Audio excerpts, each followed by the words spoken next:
The following video will outline the steps required to install the Sicame Splice.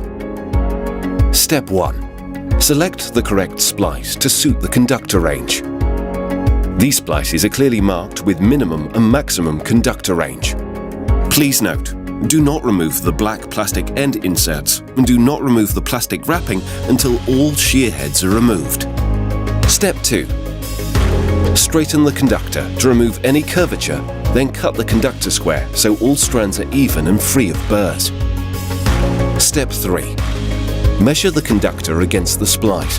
The conductor should reach just past the inspection hole. Step 4. Insert the conductor through the black plastic end insert into the splice, ensuring that it reaches the center barrier. Sight the conductor through the inspection hole and ensure all strands are inserted into the splice. Step 5. Starting with the outside bolt, shear only the first shear head with a 3/4 inch or 19mm socket directly over the plastic. Work along the first shear heads on the remaining bolts in correct sequence. Step 6.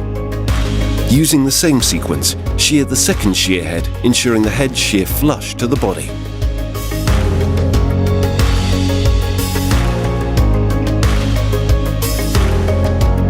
Step 7. Repeat step 1 to 6 for the other side of the splice.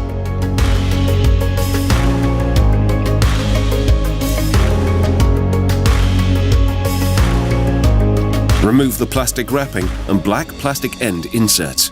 The installation is now complete. Once again, ensure all bolts are flush with the splice. The splice should look like this.